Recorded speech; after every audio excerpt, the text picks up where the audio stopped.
हम लोग श्रीमद् भगवद गीता के 9वें अध्याय के 4थे श्लोक को देख रहे हैं।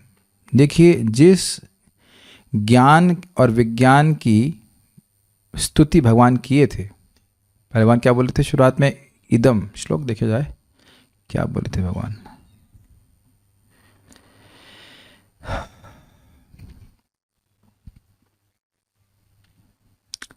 भगवान ने यह शुरू किया, इदम तू ते गुह्यतमं प्रवक्ष्याम्यन सूयवे ज्ञानम विज्ञान सहितम यज्ञात्वा मोक्ष से अशुभात। मैं ज्ञान और विज्ञान के सहित ये गुह्यतम बात तुमको कहूँगा, इसको जानकर तुम मोक्ष से, अशुभ से मुक्त हो जाओगे। उसके बाद बोला राजविद्या राजगुह्यम इत्यादि, और उसके बाद बोला कि जो इसको प्राप्त करते हैं ये बता दिया क्या लाभ होगा, और जो नहीं करते हैं वो दोबारा संसार में आएंगे। तो अब जिसको वो कहे थे कि मैं कह रहा हूं, मतलब प्रतिज्ञा की थी मैं कहूंगा, उसको अब इस श्लोक में कहना शुरू करें, 2 श्लोकों में, मतलब आगे अन्य श्लोकों में बताएंगे। लिंक समझ में आ रहा है? जिस ज्ञान को बोलने की भगवान ने प्रतिज्ञा करी थी, उस ज्ञान को इस श्लोक में वो कह रहे हैं। स्पष्ट है? तो मेरे पीछे बोलिए। मया ततमिदं सर्वं जगद अव्यक्तमूर्तिना, मया तदम इदं सर्वं जगत् अव्यक्तमूर्तिना, मत्स्थानि सर्वभूतानि नाचाहं तेष्वस्थितः। मत्स्थानि सर्वभूतानि नाचाहं तेषु अवस्थिता। मया ततमिदं सर्वं जगद अव्यक्तमूर्तिना, मया तदमिदं सर्वं जगत् अव्यक्तमूर्तिना, मत्स्थानि सर्वभूतानि नाचाहं तेष्वस्थितः। मत्स्थानि सर्वभूतानि नाचाहं तेषु अवस्थिता। मया ततमिदं सर्वं जगदव्यक्तमूर्तिना, मया तदमिदं सर्वं जगत् अव्यक्तमूर्तिना, मत्स्थानि सर्वभूतानि नाचाहं तेषु अवस्थितः। मत्स्थानि सर्वभूतानि नाचाहं तेषु अवस्थिता। Okay, so we'll now read. यह संपूर्ण जगत मेरे अव्यक्त रूप द्वारा व्याप्त है। समस्त जीव मुझ में हैं, किंतु मैं उनमें नहीं हूं। अब एक प्रश्न होगा कि भाई यह जान करके, ये ज्ञान जानकर हम कैसे अशुभ से मुक्त हो जाएंगे? भाई भगवान का ऐश्वर्य है या नहीं है? जब कोई भी व्यक्ति किसकी सेवा करना चाहता है, सबसे निम्नतर व्यक्ति की कि सबसे सर्वश्रेष्ठ व्यक्ति की? सर्वश्रेष्ठ व्यक्ति की। तो ये जो श्लोक हैं, केवल यही 2 श्लोक हैं, आगे भी भगवान अपने ऐश्वर्य को बता रहे हैं। इसके द्वारा भगवान की भक्ति करने की, भगवान के दासत्व को स्वीकार करने की प्रेरणा व्यक्ति को मिलती है। मैं भगवान की सेवा करूंगा। अब शब्दों को थोड़ा समझ लीजिए। यह संपूर्ण जगत मेरे अव्यक्त रूप द्वारा व्याप्त है। बिल्कुल स्पष्ट होगा, सुबह क्लास हो रही, समझ में आ जाएगा। तो भाई इस रूम में सूर्य आ रहा है कि नहीं आ रहा है? आ रहा है। अच्छा, सूर्य आ रहा है। दोनों ही उत्तर सही हैं आपके। आपने कहा कि सूर्य आ रहा है, आ रहा है क्योंकि रोशनी आ रही है, लेकिन सूर्य अगर आ जाएगा तो खत्म हो जाएगा ना सब कुछ, फिर आने के लिए कुछ बचेगा नहीं ना। यही प्रपात धारणा देते हैं। बिल्कुल स्पष्ट, बिल्कुल क्लियर समझ में आ रहा है कि भगवान, अच्छा ये रोशनी का रूप क्या है? अव्यक्त है, बिल्कुल रूप नहीं दिख रहा। भगवान यानी कि भगवान इस जगत में अपनी शक्तियों के द्वारा व्याप्त हैं। दूसरा अर्थ अभी और आएगा, क्लियर बताऊंगा। अव्यक्त का आपने एक अर्थ सुना था, कारण स्वरूप। समझ रहे हैं बात? कोई वस्तु किसी की कारण है तो कार्य में प्रकट दिखाई नहीं पड़ती है। अव्यक्त रूप का मतलब 2 रूप, मतलब रूप रहित नहीं है। अव्यक्त रूप का मतलब हुआ परमात्मा, जो इस जगत के कारण है। भगवान अपने आप को विस्तारित करते हैं परमात्मा के रूप में, तो परमात्मा दिखते नहीं है, यद्यपि उनका रूप है। अव्यक्त है, प्रकट नहीं दिख रहे हैं, लेकिन उनका रूप है। और अव्यक्त का मतलब हमने सुना था इंद्रियातीत, जो भौतिक इंद्रियों के परे है। इसका अर्थ यह नहीं कि उनका रूप नहीं है। बार बार जब कहा गया कि रूप नहीं भगवान का, इसका मतलब है कि प्राकृत रूप रहित भगवान हैं। उनका दिव्य स्वरूप है, और भगवान का प्रेम प्राप्त करने पर वह प्रकट हो जाता है। भगवान हमारे हृदय में ही है। समस्त जीव मुझ में है, इसका मतलब क्या है? सारे जीव भगवान पर आश्रित हैं। भगवान की कृपा के बिना वह कुछ भी नहीं कर सकते, न भोग, न भक्ति, न योग, कुछ भी नहीं कर सकते हैं। किंतु मैं उनमें नहीं हूं। उसका क्या मतलब हुआ? कि मैं उनमें आसक्त नहीं हूं, मैं उन पर आश्रित नहीं हूं। दोनों ही अर्थ है, ना तो भगवान आसक्त हैं और ना भगवान आश्रित हैं। क्लियर है श्लोक? अब आगे देखते हैं। अन्वय, अव्यक्त मूर्तिना मया। अव्यक्त मूर्तिना मतलब मेरी इंद्रियातीत मूर्ति द्वारा। मया मतलब मेरी, मेरे द्वारा अव्यक्त मूर्ति, अव्यक्त मूर्ति, निराकार मूर्ति नहीं कह रहे हैं, निराकार नहीं कह रहे हैं, अव्यक्त, जो स्वरूप दिख नहीं रहा है। तो जो स्वरूप दिख नहीं रहा है इसका मतलब यह नहीं कि भगवान का स्वरूप है नहीं, हमारी इंद्रियां अभी देखने में सक्षम नहीं हैं। जैसे अब मैं कहूं कि भाई हमें सूरज दिखाओ, मैं आंखें बंद कर लूं, तो कभी आंखें तो खोलो, उन्हें आंखें नहीं खोलूंगा। तो सूर्य है, सूर्य का स्वरूप है, लेकिन तुम्हारी आंखें तो खोलो। तो जो आंखें, जो इंद्रियां अज्ञान से ढकी हुई हैं, वह भगवान को नहीं देख सकती। थोड़ा समझिए मतलब क्या है। भगवान पहले भी बोल चुके हैं कि काम जीव की ज्ञान को ढका रहता है। आवृतम ज्ञानमय तेना ज्ञानिनो नित्य वैरिना काम रूपेण कौन्तेय दुष्पुरेण नलिलच। टमाटर खाऊंगा, फल खाऊंगा, इस तुमको भी खा जाऊंगा चावल खाऊंगा, ये खाऊंगा। तो जैसे ये भोग बुद्धि का निर्माण हो रहा है, उसका आधार क्या है? काम ने क्या ढक दिया कि ये वस्तु भगवान की है। यही तो बात है ना भाई, हम किसी वस्तु को अपने भोग्य मान रहे हैं तो अपने स्वरूप को भूले हैं कि हम तो कृष्ण के सेवक हैं, और यह भी भूल जाते हैं कि ये वस्तु भगवान की है। एक सिंपल सी बात है, क्या कोई व्यक्ति जैसे इस रूम में आए, अच्छा माइक रखा है, अच्छा श्योर का माइक है, चलो चलो आई विल मेक श्योर कि मैं उसको लेके चलता हूँ, कि आप ऐसा नहीं करेंगे। सीसीटीवी लगा हुआ है और आप जानते हैं कि अपन नहीं है। अरे भाई सब्जी मार्केट में जाते हैं, बढ़िया बड़ी सब्जी सजा के रख दी जाती है, तो आप ये क्या ऐसा लिया और बैग में भरना शुरू कर दिया? ऐसा नहीं करते ना। लेकिन कोई व्यक्ति करता है, कौन? सांड और उसके लिए डंडा खाता है वो। समझ में आ गया कि नहीं? तो जगत में लोग सोच रहे हैं कि सारी वस्तु सजाई गई उनके लिए, है ना? ये समझ रहे हैं ना बात? ये है काम इच्छा, भोगने की इच्छा। सब्जी मार्केट में वस्तु आपके लिए है, लेकिन पेमेंट कीजिए फिर लीजिए, है ना? उसी प्रकार से वस्तुएं हमारे लिए हैं, लेकिन पेमेंट क्या है भाई? ये रिकॉग्नाइज करें कि भगवान की हैं, भगवान को अर्पित कर ग्रहण कीजिए, कोई आपत्ति नहीं है। तो ये बात नहीं समझ में आती लोगों की, ये सारी वस्तुएं भगवान की। और ये अब आप समझ रहे हो कि मैं क्यों बोल रहा हूँ, भगवान ने ऐसा क्यों किया? नहीं तुम भोग करते क्यों? अगर सब जगह ये प्रकट दिखता, स्थावर जंगम देखे न देखे तार मूर्ति, सर्वत्र होय तार इष्ट देव स्फूर्ति, गोभी कृष्णा, बैगन कृष्णा, सब जगह कृष्ण कृष्ण दिख रहे हैं, तो भोग कैसे करेगा व्यक्ति? ये कठिनाई है ना? ये सब बातें इसीलिए भगवान छुपा के रखे हुए, प्रकट नहीं दिख रहे हैं यहाँ पे। ये बात है। इदम सर्वम जगत, यह संपूर्ण जगत ततम अर्थात व्याप्त है। जगत का यहाँ पे अर्थ है ये भौतिक जगत। आध्यात्मिक जगत में इस तरह से की आवश्यकता नहीं है, वहां तो प्रकट दिखाई पड़ रहा है कि भगवान है। यह भी आध्यात्मिक जगत है, पूरा भौतिक जगत भी आध्यात्मिक जगत है, लेकिन ऐसा आध्यात्मिक जगत है जिसमें दिखाई नहीं पड़ता कि आध्यात्मिक है दिखाई ये पड़ता है कि भौतिक ऐसे खाओ पियो मजे करो, ये बात है। भगवान अपने को ढके रखते हैं। नाहम प्रकाश सर्वस्य योग माया समावृता, योग माया के द्वारा अपने को ढके रहते हैं, क्योंकि ये जीव के भोग के लिए आवश्यक है, इसलिए करते हैं।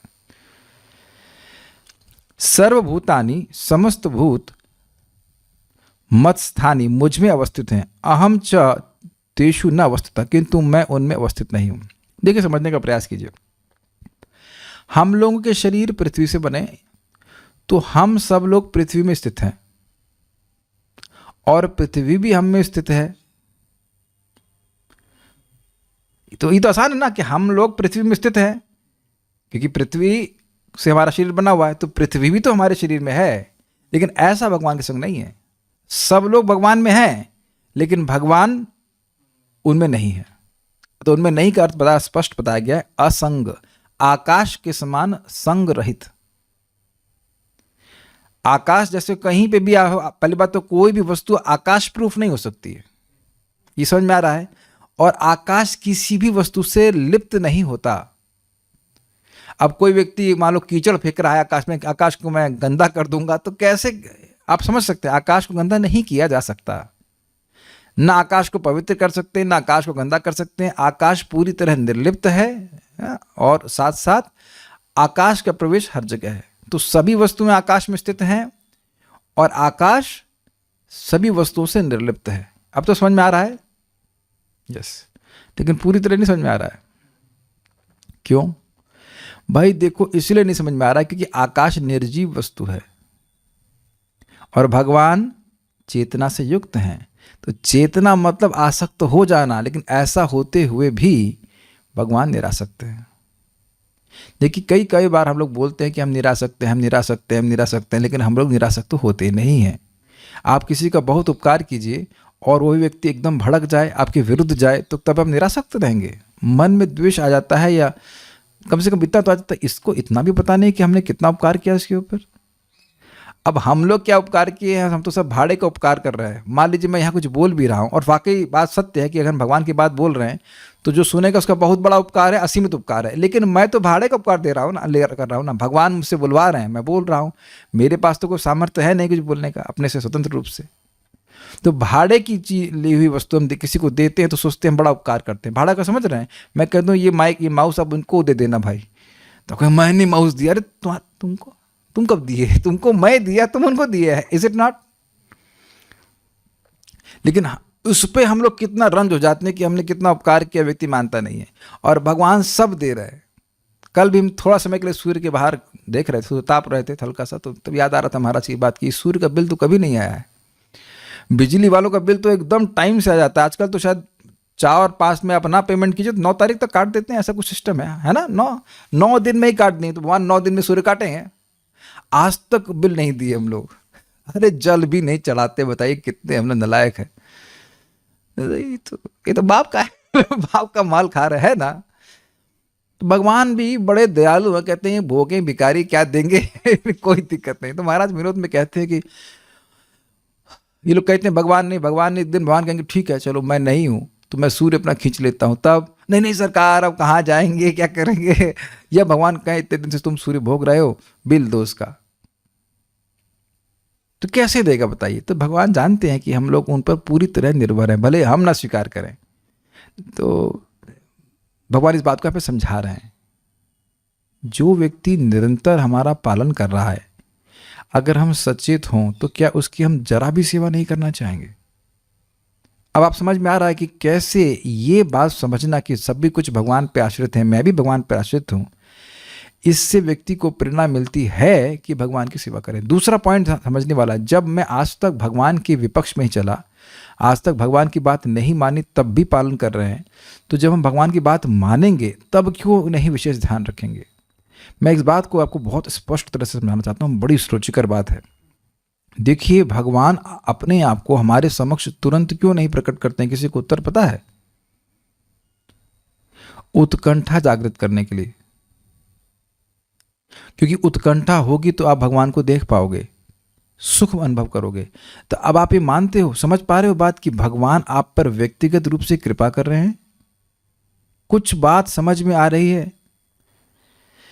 भगवान तुरंत अपने आप को आपके सामने, किसी भक्त के सामने तुरंत क्यों नहीं प्रकट करते हैं? वो चाहते हैं व्यक्तिगत रूप से कि आपकी, हम सब की व्यक्तिगत रूप से आध्यात्मिक प्रगति हो। भगवान अब व्यक्तिगत रूप से आपका ध्यान रख रहे हैं, और जिस ज्ञान की आवश्यकता आपको आध्यात्मिक जीवन में जिस समय होगी, अपने जीवन में देखना, वो आपको प्राप्त होता चला जाएगा। This is amazing mercy.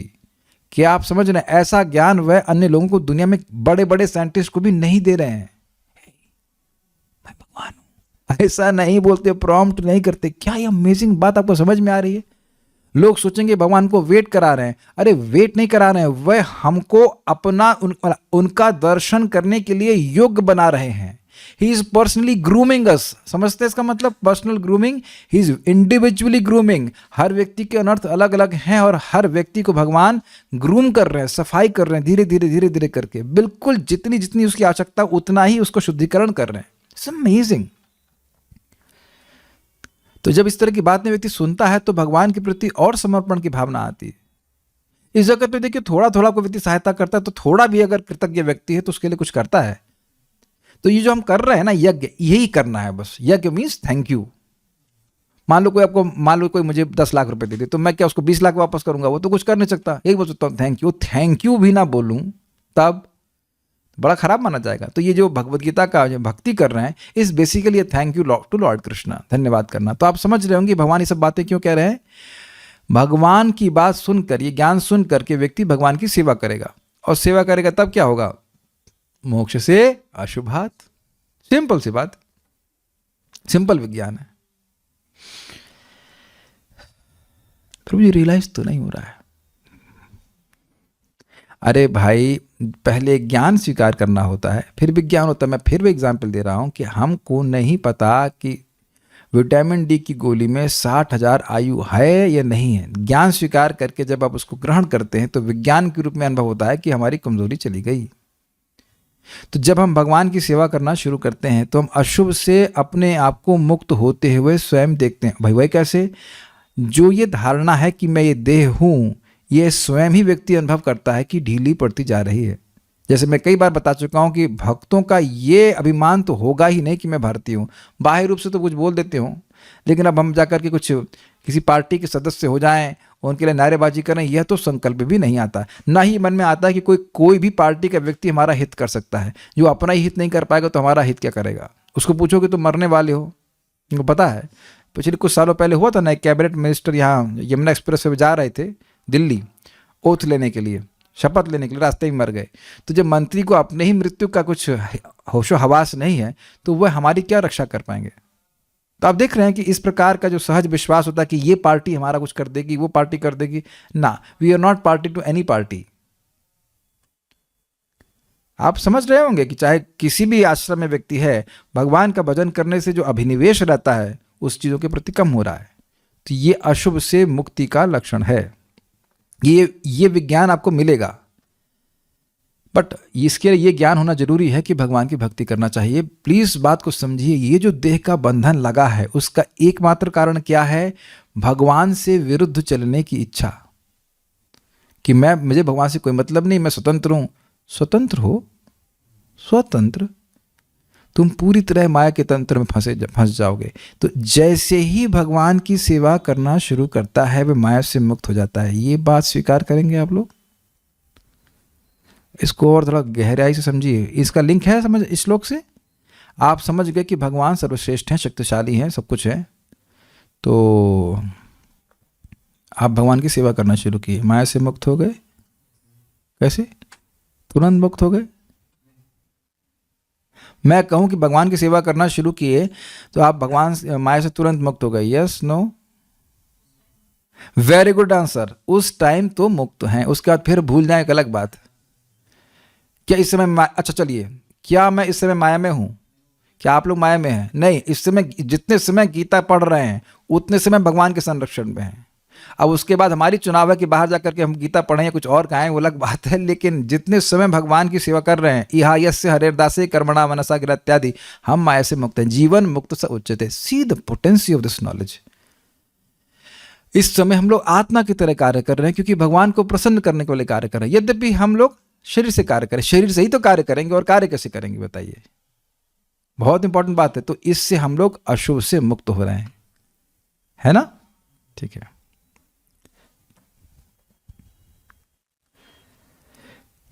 किसी भी वस्तु का महात्म वैल्यू तब है जब हमारे जीवन में कुछ वैल्यू हो। मान लीजिए विटामिन डी की कमी है नहीं, तो अब उसमें 60,000 आयु है कि 50 लाख आयु है, हमें कोई मतलब नहीं, इज इट नॉट? लेकिन तो ज्ञान कैसे हमारे लिए लाभकारी होगा ये समझना बहुत जरूरी है। ठीक है श्रीधरी।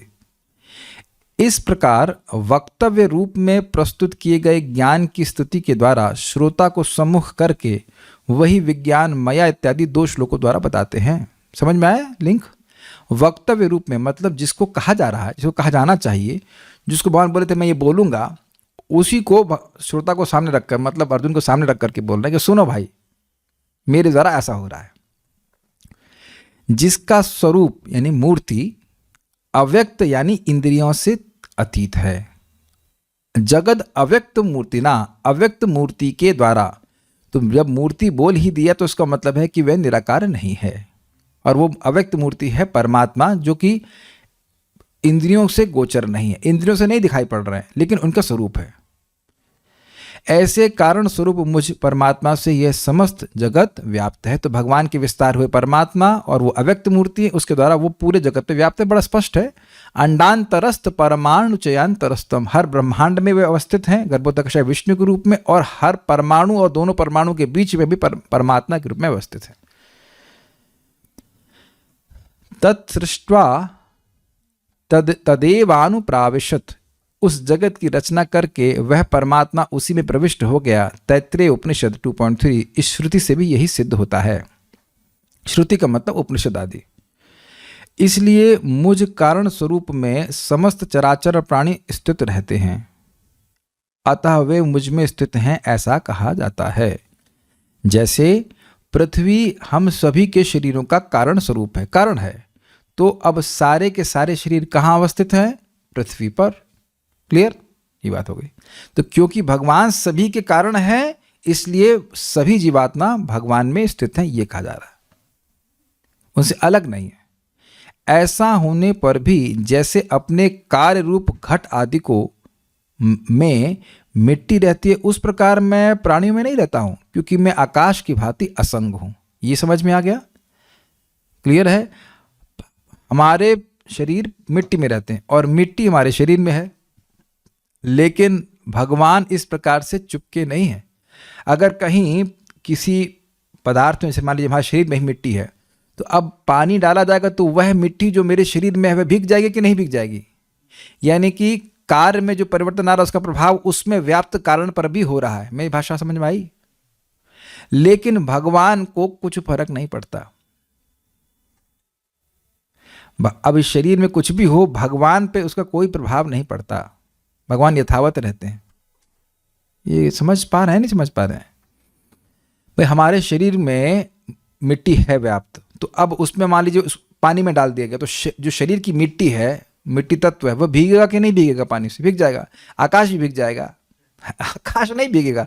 तो यद्यपि हमारे शरीर आकाश में भी व्याप्त है, और हमारे शरीर आकाश में भी हैं और आकाश हमारे शरीर में भी है, लेकिन आकाश हमारे शरीर से लिप्त नहीं होता, उसको स्पर्श नहीं करता। लेकिन ये जो अस्पर्श का गुण है वह आकाश के लिए समझना आसान है। क्यों? क्योंकि वह चेतना से रहित है। लेकिन यहां भगवान चेतना से युक्त होते हुए भी किसी चीज से आसक्त नहीं है। ये उनका अद्भुत ऐश्वर्य है।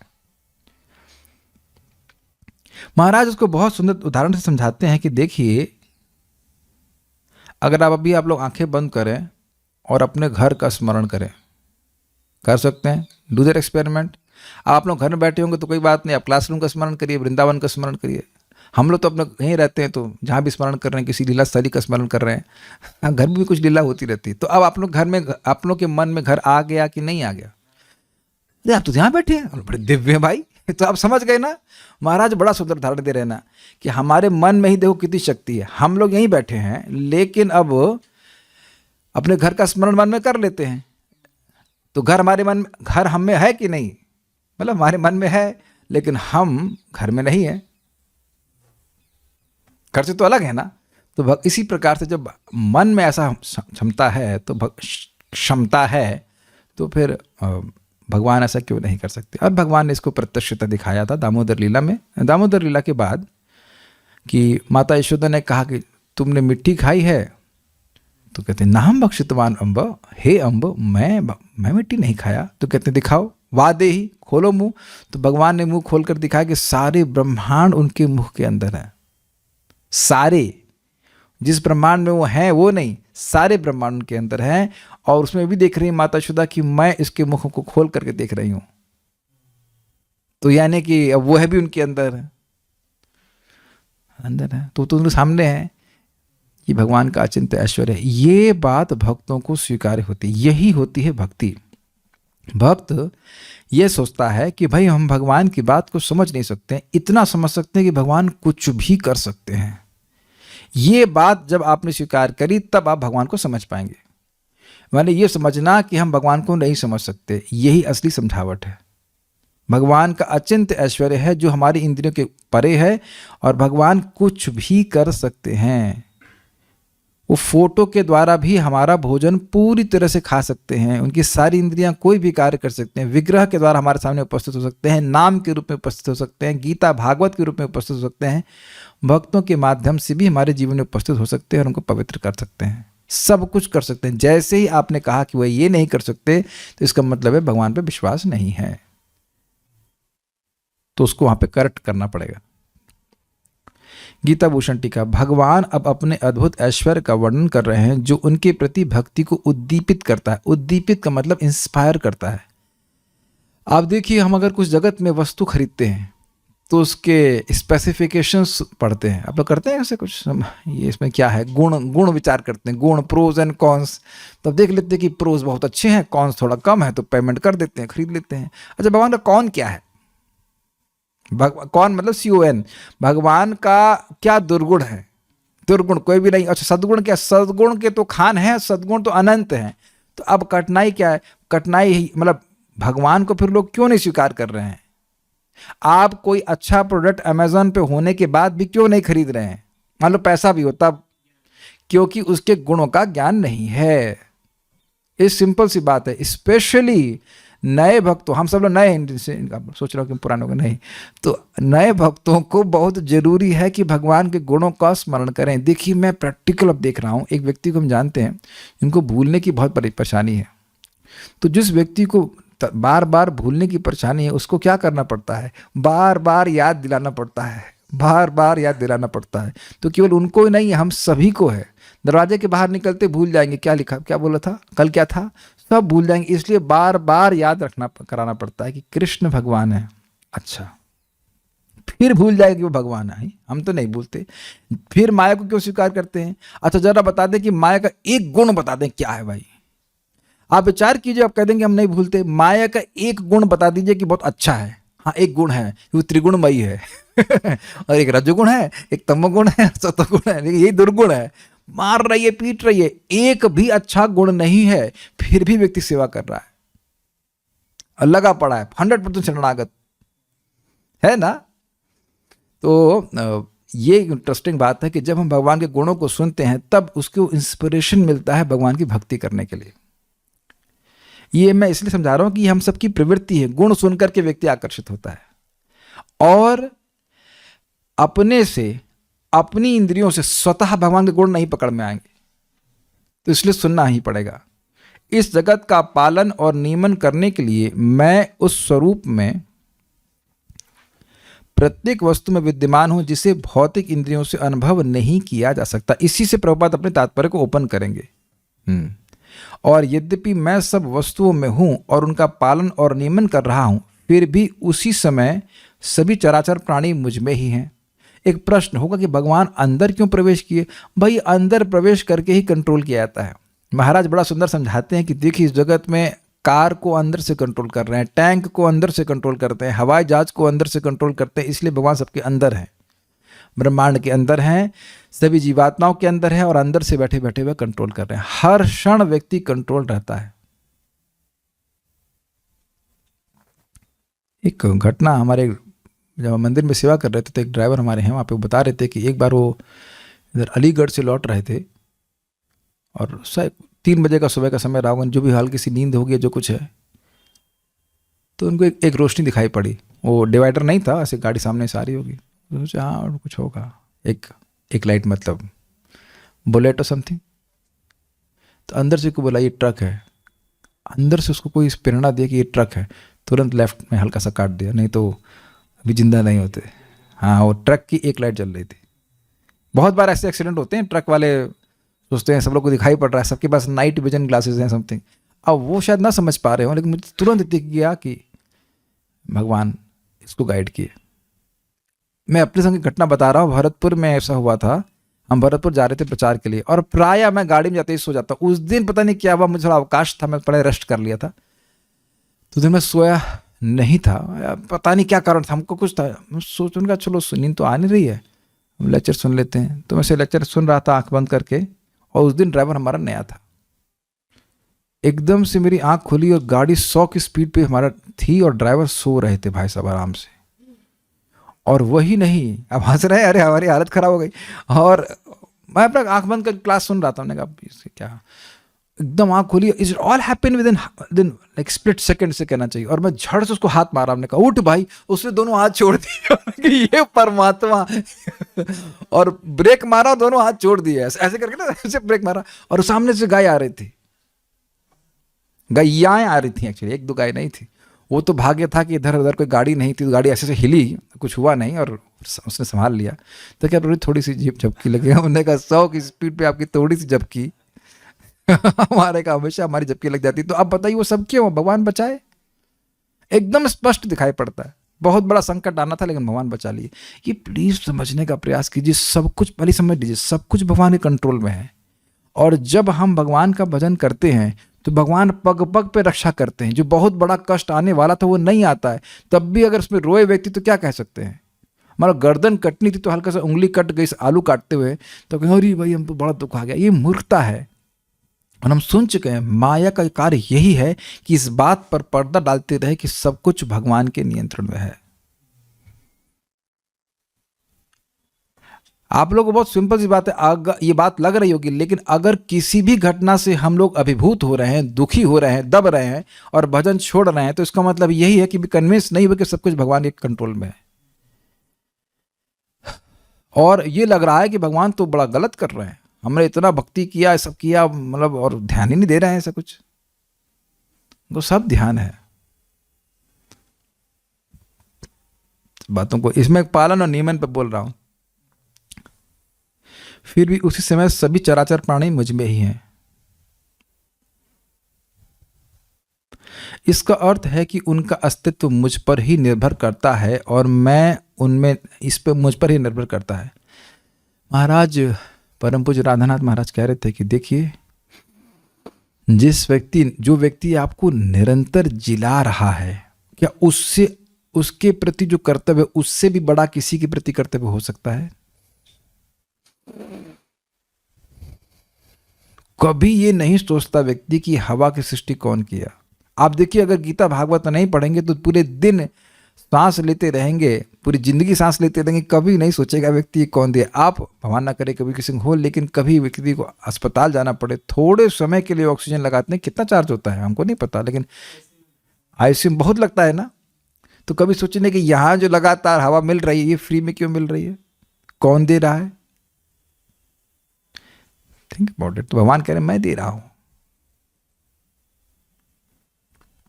तो ये समझना चाहिए, जितना भोजन है सब कुछ भगवान पर व्यक्ति को निर्भर है। इसलिए कोई कह रहा है ना कि मुझे भगवान के लिए टाइम नहीं है, तो बहुत बड़ा कृतज्ञ व्यक्ति है, बहुत बड़ा चोर है, सही में बहुत बड़ा चोर है। हम लोग ये हम नहीं कह रहे हैं, भगवान कह रहे हैं तेन एव सह, निश्चित ही वह व्यक्ति चोर है और चोर कभी सुखी नहीं रह सकता है। तो ये बात क्लियर हो गई, सभी भगवान में है, अर्थात भगवान में वह स्थित हैं, भगवान पर आश्रित हैं, और मैं उनमें नहीं हूं, अर्थात मैं उन पर निर्भर नहीं करता हूं। कहने का अर्थ यह है कि मैं अपने स्वांश अर्थात परमात्मा के द्वारा जो इस ब्रह्मांड के अंतर्यामी है, इस ब्रह्मांड में प्रवेश करता हूं और इसका नियमन और पालन करता हूं। भगवान का नियामक और सामीप्य का संबंध है। भगवान समीप हैं, एकदम सब जगह प्रवेश किए हुए हैं, और नियामक का है, लेकिन स्पर्श नहीं करते। मैं एग्जाम्पल देता कि चुंबक लोहे को कंट्रोल करता है लेकिन स्पर्श नहीं करता है, दूर से ही कंट्रोल कर लेगा उसको। या आपने देखा होगा कि वो एसी को रिमोट से हम कंट्रोल कर लेते हैं, तो बिना छुए कर लेते हैं कि नहीं कर लेते, ये बात है। इसी संबंध में श्रुति में कहा गया है कि यह पृथिव्याम तिष्ठत, वह पृथ्वी में स्थित है। बृहदारण्यक उपनिषद, यानी कि पृथ्वी में प्रवेश कर क्या है। भगवान बाद में कहेंगे कि विष्टभ्याम इधम कृष्णम, भगवत गीता 10.42, अर्थात मैं संपूर्ण ब्रह्मांड में व्याप्त हूं। अब एक इंटरेस्टिंग बात है, जो व्यक्ति भौतिक लॉजिक लगाएगा वो क्या सोचेगा कि भाई एक पेपर है, उसको आपने फाड़ दिया, उस सब जगह फेंक दिया, तो वो जो मूल पेपर है वह समाप्त। लेकिन ऐसा भगवान का स्वरूप नहीं है। भगवान का आध्यात्मिक चिन्मय स्वरूप है, तो पूरे जगत के कारण होते हुए भी विद्यमान रहते हैं। प्रभुपाद जी इसको बहुत अच्छी तरह समझाते हैं कि कोई व्यक्ति किसी संस्था को बनाया तो वो व्यक्ति खत्म हो गया। क्या आप ये मानते हैं कि कोई भी व्यक्ति संस्था को बनाया तो सब कुछ खत्म हो गया उसका, मतलब वो खत्म हो गया, उसका अस्तित्व नहीं। मेरे द्वारा जगत व्याप्त है, सृष्ट है, सब कुछ है, तो इसका मतलब यह नहीं है कि भगवान समाप्त हो गए हैं। ये बात बहुत सामान्य लगती है, लेकिन ये असामान्य बात है। भगवान हैं और अभी भी हैं और हमेशा रहेंगे। बात बहुत सिंपल लगती है, लेकिन जगत में जो भी लोग गलत कर रहे हैं धड़ल्ले से, वो यही मान रहे हैं ना कि भगवान का अस्तित्व नहीं है नियामक के रूप में। आप देखिए कि बार बार गीता भागवत सुनने से अगर हम कुछ छोटी सी भी गलती करते हैं शास्त्र से विरुद्ध, तो हम लोग सचेत हो जाते हैं, नहीं यह तो पसंद नहीं आएगा भगवान को। This is called Krishna consciousness. और जो लोग भगवान को निराकार कहते हैं वो निराकार कहाँ डांटेगा। और इस कारण से भोग बुद्धि का निर्माण हो जाता है अधिक। क्या आप मेरी बातें समझ रहे हैं? ये हमारे एक जानकार है, उनकी सास हमको बोली, भाई हम पहले एकादशी व्रत वगैरह करते थे, भक्ति करते थे, ऐसे बोल रही थी। जब से निराकार में आए हैं अब एकदम कोई दिक्कत नहीं, कोई नियम पालन नहीं करना है। तो हमने कहा बेटा तुम नियम पालन नहीं करोगे तुम्हारा ज्ञान भी निराकार रहेगा। महाराज बड़ा अच्छा बोलते हैं, इस निराकार को उपासना करने से क्या फायदा, भक्त जब रोएगा तो उसका आंसू पोंछने के लिए रुमाल भी नहीं देगा निराकार। है ना कि अरे तुम दुखी हो, क्या बात है ना? कितनी सुंदर बात है। भगवान का हाथ कट गया था फल काटते हुए महाभारत में, तो तुरंत द्रौपदी ने अपना साड़ी का पल्लू फाड़ करके बांध दिया। देखो भक्त कितने प्रेम करते हैं। और भगवान वहाँ बोले कि मैं तुम्हारे, हे सखी मानते थे कि मैं तुम्हारे इस दान का प्रतिदान करूँगा। अब this brings goose bumps to my body. Amazing ना। थोड़ा सा साड़ी दी, वो भी फटी हुई साड़ी को फाड़ करके दिया, और उसके बदले में जब उन पे कठिनाई आई तो असीमित साड़ी भगवान दिए। भगवान समय आने पर सब कुछ अच्छे तो दे ही रहे हैं, लेकिन विशेष रूप से भगवान भक्तों का पोषण करते हैं। ये तो पोषण करता था ना, पोषणम तद अनुग्रह। भगवान भक्तों पे विशेष अनुग्रह करते हैं। तो तुम्हें दिक्कत क्या है भक्ति करने में? जो व्यक्ति भक्ति नहीं कर रहा उसे पूछो कि भक्ति करने में क्या दिक्कत है, क्या तुमको दुख मिल रहा है, जरा बताओ। हाँ पहले सो लेते थे जाड़े में, अभी लोग सब उठा रहे हैं, है ना? एक भक्त को हम देख रहे हैं, आज सुबह उठे नहीं वो। किसको बोल रहे हैं? जो नहीं उठा उसको बोल रहे हैं। क्या सोचते हैं हम भूल जाते हैं? नहीं, उस टाइम जब करना होता है तो हम रोते नहीं। लेकिन सब याद रहता है कौन आ रहा है कौन नहीं आ रहा। जो वीडियो ऑन करते हैं सबकी शक्लें याद हो जाती हैं, कौन आ रहा है कौन नहीं आ रहा है, कब आ रहा है। कृष्ण की उस महाराज ऐसे बोलते हैं, कुछ टीचर ऐसे होते जो ये नहीं देखते कौन आया है, वो ये देखते ही कौन नहीं आया है। तो मैं भी वैसा ही टीचर हूँ, कौन नहीं आया इधर भी ध्यान रहता है। ठीक है। तात्पर्य, भगवान की अनुभूति स्थूल इंद्रियों से नहीं हो पाती। इसका मतलब दिव्य इंद्रियों से होती है, दिव्य इंद्रियों से निरंतर होती है, और स्थूल इंद्रियों से कभी नहीं होती है। क्लियर? कहा गया है कि अतः श्री कृष्ण नाम आदि न भवेद ग्राह्यमिंद्रियै सेवोन्मुख ही जीवादौ स्वयमेव स्फुरत्यतः। भक्ति रसायन सिंधु 1.2.234। भगवान श्री कृष्ण के नाम, यश, लीलाओं आदि को भौतिक इंद्रियों से नहीं समझा जा सकता। जो समुचित निर्देशन से भक्ति में लगा रहता है उसे ही भगवान का साक्षात्कार हो पाता है। ये थोड़ा समझने का प्रयास कीजिए। अतः श्री कृष्ण नाम आदि, क्योंकि भगवान के नाम दिव्य हैं, अप्राकृत हैं, अतः इसलिए श्री कृष्ण के नाम आदि, नाम एक्सेट्रा, नाम रूप गुण लीला आदि न भवेद ग्राह्यम इंद्रिय, न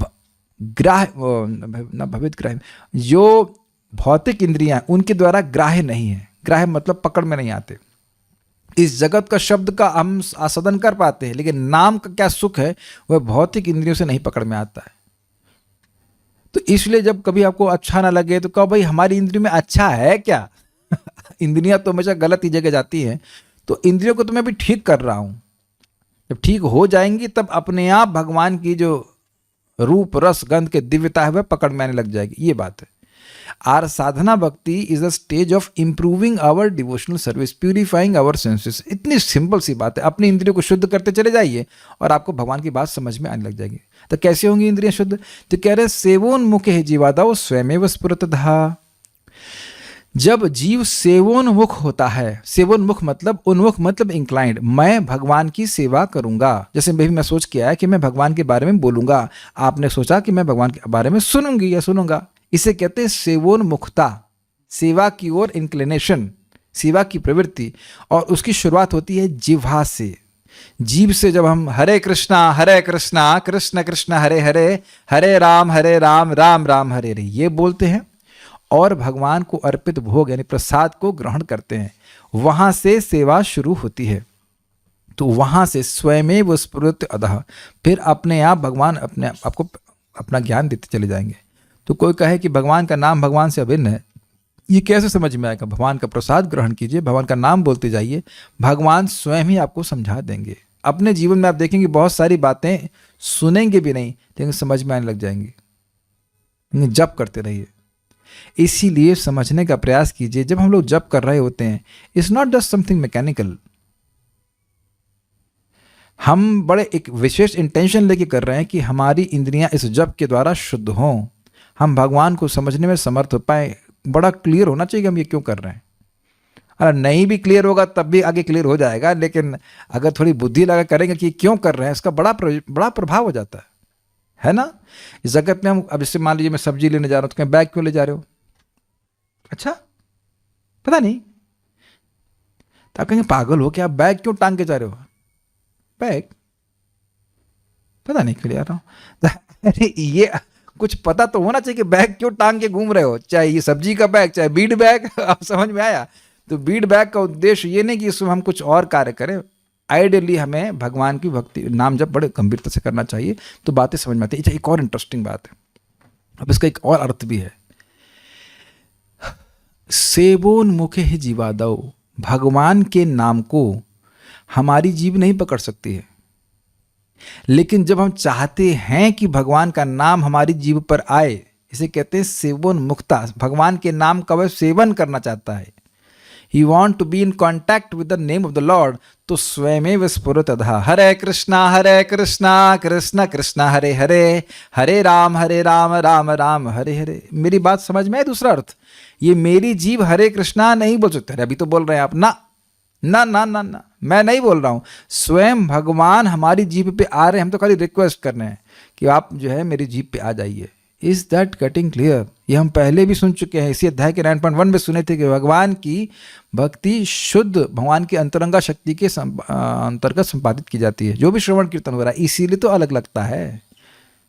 एक भक्त गौशाला में क्लासरूम में झल्ला गए बहुत, मतलब क्लास के बाद के, क्या क्लास में नींद आती है, क्लास के बाहर बिल्कुल नींद नहीं आती है। ये क्या है? क्लास में अंदर आ रहे हैं तो नींद आना शुरू, और क्लास के बाहर जा रहे हैं तो नींद गायब।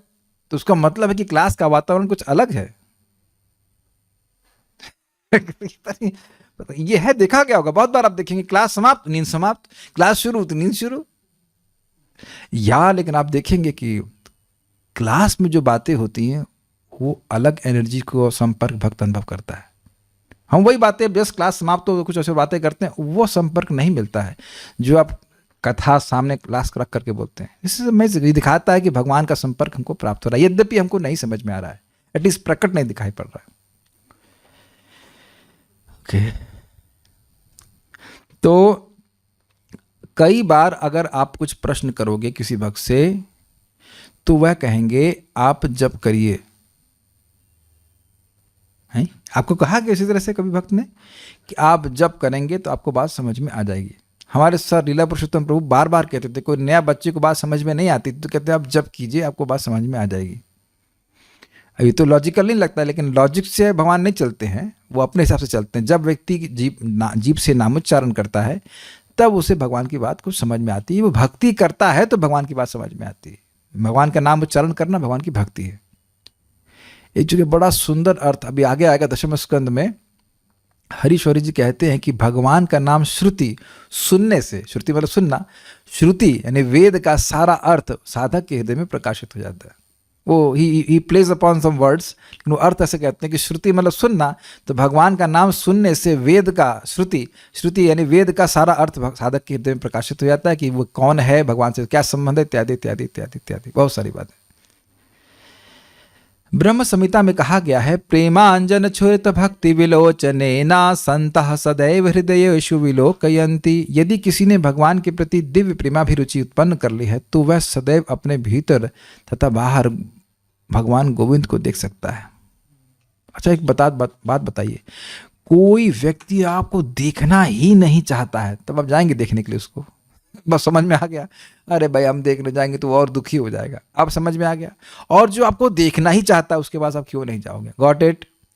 तो प्रेम मतलब अत्यंत उत्कंठा है उसे भगवान को देखने की। तो भगवान, अरे देखना चाहते हो लो, तो निरंतर ही भगवान उसके हृदय में विद्यमान रहते हैं। यही बात आप बहुत अच्छी तरह समझिए कि प्रश्न होगा कि भाई जब भगवान एकदम निकट है, एकदम हृदय में है, तो भगवान दिखते क्यों नहीं? जो एकदम पास की वस्तु हो तो पहले दिखना चाहिए ना।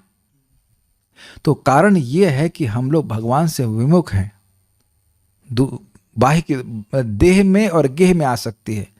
उदाहरण हमारा समझा रहे थे कि देखिए जैसे कोई दर्पण है, उस दर्पण को के जितने पास आप जाएंगे तो उतना ही आपका रिफ्लेक्शन प्रतिफल और स्पष्ट दिखता है। लेकिन अगर दर्पण पे बहुत मोटी मट्टी जमी हुई है तो कुछ नहीं दिखता है। तो जैसे जैसे मट्टी हटती चली जाएगी वैसे वैसे जो प्रतिबिंब है वह स्पष्ट दिखता जाएगा। तो समझने का प्रयास करें, जैसे जैसे हम लोग गीता पढ़ते हैं, भागवत पढ़ते हैं, प्रसाद खा रहे हैं, आपको ऐसे रोज नहीं दिखाई पड़ेगा, लेकिन हमारा हृदय साफ होता जा रहा है। और एक समय आएगा जब हृदय पूरी तरह साफ हो जाएगा। ये जितनी मात्रा में साफ हो जाएगा उतनी मात्रा में भगवान की अनुभूति होने लग जाएगी, पग पग पर अनुभूति होने लग जाएगी।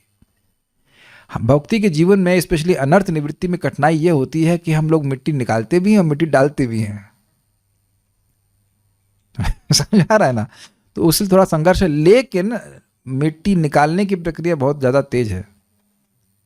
एक ही नाम जितना जीव को शुद्ध कर देता है उतना जीव अपने को अशुद्ध करने वाले कार्य कर नहीं सकता। इसलिए अगर कुछ भी हो, बहुत ध्यान सुनना, कुछ भी हो और कुछ भी किया हो कल, आज सुबह क्या करना है? हरे कृष्णा कृष्ण कृष्ण हरे हरे, हरे राम राम राम हरे हरे। मैं आप लोग से प्रार्थना कर रहा हूँ, काम क्रोध आदि जो कुछ भी हो है ही, उनके धब्बे लगे होने के बाद भी इस चित्त रूपी मग्गे में धब्बे लगे हो, फिर भी भक्ति करते रहिए। भक्ति बहुत शक्तिशाली। एक दिन आप देखेंगे कि वो सारी इच्छाएं गायब हो गई, एकदम गायब हो गई। इसीलिए महाराज समझा रहे हैं, कोई व्यक्ति कैसे भी भजन कर रहा है उसको बहुत अच्छा है, भगवान की भक्ति कर रहा है, कैसे भी जाप कर रहा है, बहुत अच्छी बात है। तो कहीं आप डांटते क्यों है, ये क्यों है, वो अच्छी प्रगति हो इसलिए बोला जाता है। थोड़ा बहुत मतलब संकोच से बोलते हैं हम, लेकिन ऐसा नहीं है कि आप जाप कर रहे हैं तो कुछ कठिनाई है, गलत है। कैसे भी नाम उच्चारण कर रहा है बहुत अच्छा है। लक्ष्य बहुत उच्च कोटि का, इसलिए गंभीर होने के लिए कह रहे हैं। अन्यथा यह भी बोला गया है कि परिहास में भी कोई व्यक्ति भगवान का नाम बोलता है, लाधे लाधे बोलता है, कैसे बोलता है, तो वह भी कृतार्थ हो जाता है। कुछ दिन में आने वाला है, आपको सिखाऊंगा मैं ये नाम अष्टकम पे, ठीक है। इस प्रकार वे सामान्य जनों के लिए दृश्य नहीं है, जिनके पास भगवान का प्रेम है उसके लिए उनके सामने प्रकट है। यहाँ पर कहा गया है कि यद्यपि भगवान सर्वव्यापी हैं और सर्वत्र उपस्थित रहते हैं, किंतु वे भौतिक इंद्रियों द्वारा अनुभव गम्य नहीं है। इसका संकेत अव्यक्त मूर्तिना शब्द द्वारा हुआ है।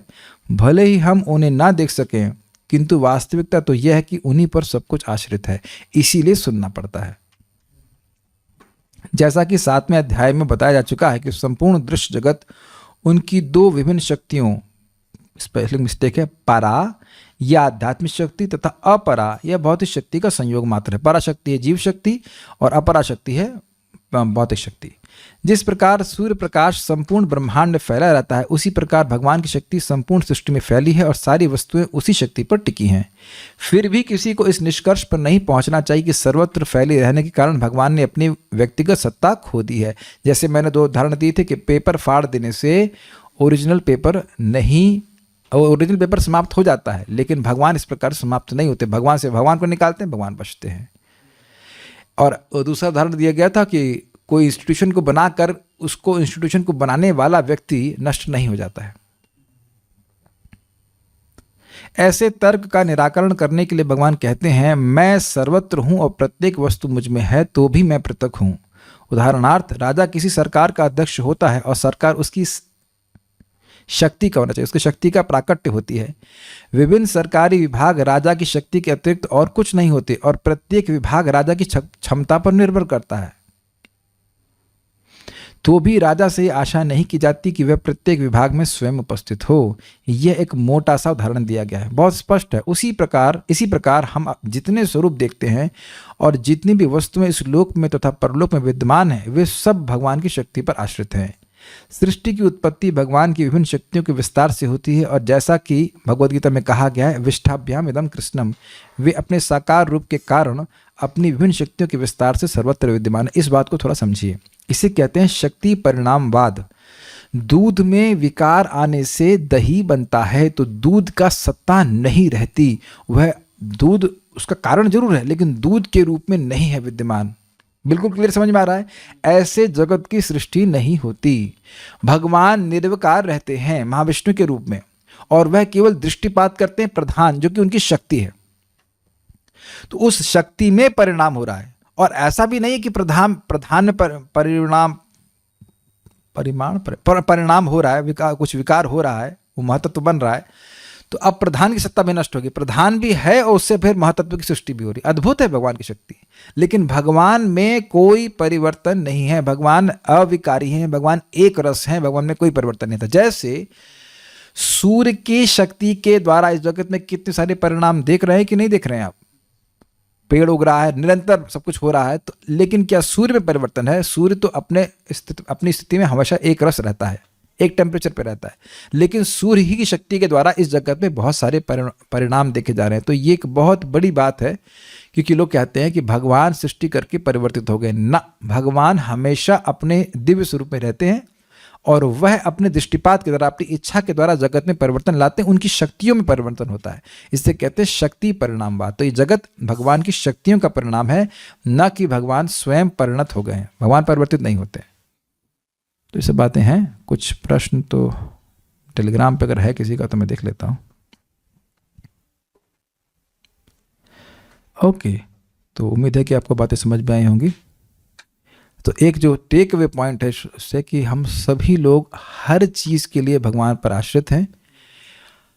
अगर हम कुछ अच्छा कर पाते हैं तो कभी उसका क्रेडिट नहीं लेना चाहिए, एकदम याद कर लेना चाहिए कि यह तो भगवान करवाए, मैं नहीं कर सकता था। और दूसरा बात कि क्योंकि हम भगवान पर आश्रित हैं तो इसलिए हमारा एकमात्र कर्तव्य है भगवान की सेवा करना। और कहीं अगर भगवान की सेवा को छोड़कर कोई और सेवा करनी पड़ रही है, मान लो पड़ भी रही है, तो हे बुद्धि से करे, मैं यहाँ क्यों फंस गया। मान लो आप लोग नौकरी करते हैं, मीटिंग फंस गए, ये क्या सुनना पड़ रहा है, तब आप प्रभावित नहीं होंगे। लेकिन कभी ऐसा नहीं सोचना चाहिए कि कोई भी व्यक्ति हमारी सहायता कर सकता है भगवान से स्वतंत्र होकर के। इसलिए ओके, बहुत बड़ी शिक्षा यहाँ पे मिल रही है। अगर ऐसा करेंगे तो मोक्ष से अशुभात, भगवान की सेवा करेंगे तो निश्चित रूप से अशुभ से मुक्त हो जाएंगे। बल्कि भगवान की सेवा नहीं करना ही अशुभ है। Stop here. श्रीमद् भगवद गीता की जय, श्रील प्रभुपाद की जय, निताई गौर प्रेमानंदे।